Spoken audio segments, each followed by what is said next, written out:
अस्सलामु अलैकुम वरहमतुल्लाहि वबरकातुहू। आज मैं आपसे चंद बातें शेयर करना चाहता हूँ गुनाहों के असरात ज़िंदगी पे। दर हकीकत गुनाह इंसान के हक़ में निहायत ख़तरनाक है। इससे दुनिया और आखिरत दोनों बर्बाद हो जाते हैं और गुनाह का असर जिस्म में जहर की तरह सरायत कर जाता है। आदम अलैहिस्सलाम के जन्नत से निकलने और इब्लीस के मलून होने की वजह भी यही गुनाहों की नहवस्त थी। कौम आद, कौम समूद और कौम नूह अलैहिस्सलाम को भी गुनाहों की पादाश में अजाब से दो चार किया गया। गुनाह नुकसानदेह है, वो आपको नुकसान पहुंचाते हैं। इसलिए कि नहीं कि अल्लाह आपको सज़ा देना चाहता है, नहीं, अल्लाह कभी नहीं चाहता किसी को अजाब दे, किसी को सज़ा दे। असल में इंसान खुद अपने आप को सज़ा देता है। जिस तरह आप देखते हो एक्सरेज या गामा रेज या हार्मफुल रेज है, इंसान की बॉडी के लिए ख़तरनाक होते हैं। इसी तरह गुनाह भी इंसान को नुकसान पहुंचा सकता है। अगर रेज लग जाए इंसान को तो ख़तरा रहता है कि इसको कोई बीमारी लग सकती है। इसी तरह गुनाह इंसान को बहुत ही साबित हो सकता है। तो इन गुनाहों के असरात अल्लामा इब्नुल क़य्यिम अलैहि रहमा उनकी किताब से कुछ पॉइंट्स अखज़ किए हैं, तो इसलिए मैं आपके सामने रखना चाहता हूँ, क्योंकि जब असरात पता चलते हैं तभी तो हम बचने की कोशिश करते हैं। जिस तरह अगर आज मानते हैं कि किसी इंसान को फैटी लीवर है तो फैटी चीज़ जानता है कि फैटी चीज़ अवॉइड करने से लीवर कम हो सकता है, या मैं इसे, या कोई डायबिटीज़ पेशेंट है उसे पता है कि शुगर जो भी चीज़ें हैं उन्हें अवॉइड करना है ताकि मैं बच जाऊँ इन चीज़ों से।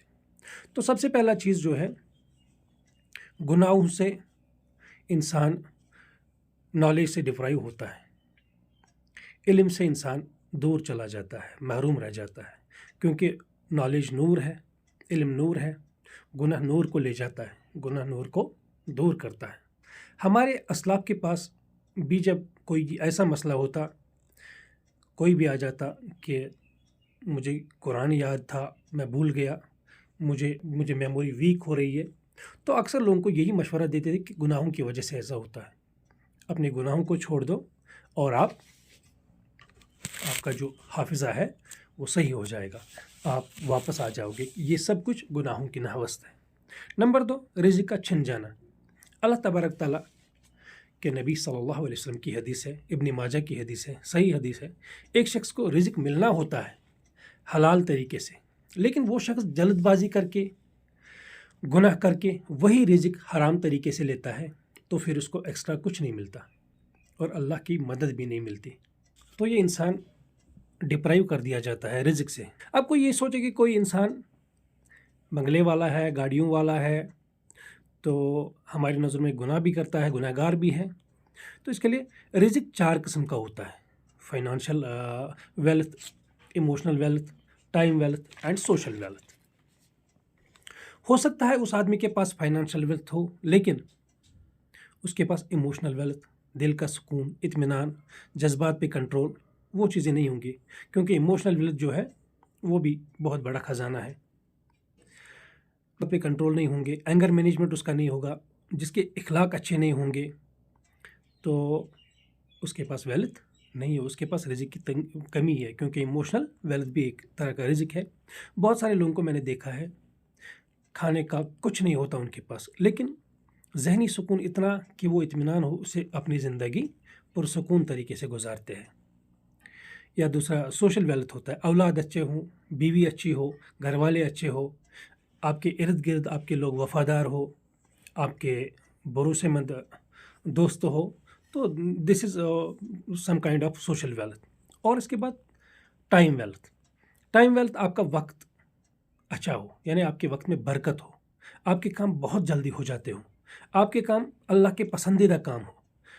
और जब हम गुनाह में पड़ते हैं तो रिज़्क़ से महरूम हो जाते हैं। गुनाहों में कितना ही वक्त हम ज़ाया करते हैं। आप देख लो, अल्लाह ना करे, अल्लाह ना करे, भी इंसान को किसी गुनाह की लत लग जाती है तो वक्त की बर्बादी होती है, तो पता नहीं घंटों वो उसमें लगा रहता है, हर वक्त परेशान, हर वक्त टेंशन में रहना, हर वक्त ये چیزیں سوچنا کہ میں ایسے کیوں ہوں، ایسے کیوں کرتا ہوں، یہ وقت کی بربادی ہے۔ تو اس گناہ سے بچنے کے لیے بھی اللہ سے تعلق جوڑنا ہے، اپنے آپ کو بچانا ہے گناہ۔ اور تیسرا پوائنٹ یہ ہے اللہ اور بندے میں لا تعلقی، اللہ تبارک تعالیٰ سے دوری۔ یہ بہت ہی بڑا سیریس ایشو ہے۔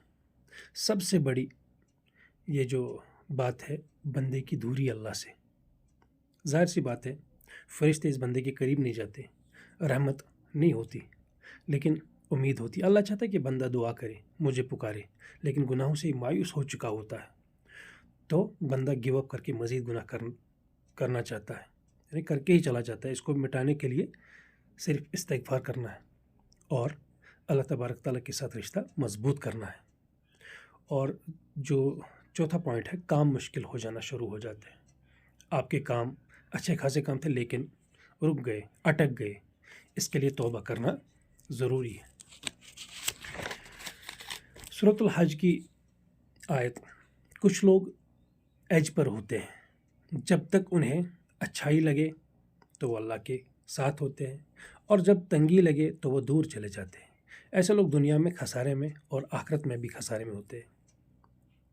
پانچواں پوائنٹ جو ہے، ڈارکنس اینڈ ہیلپ لیسنس۔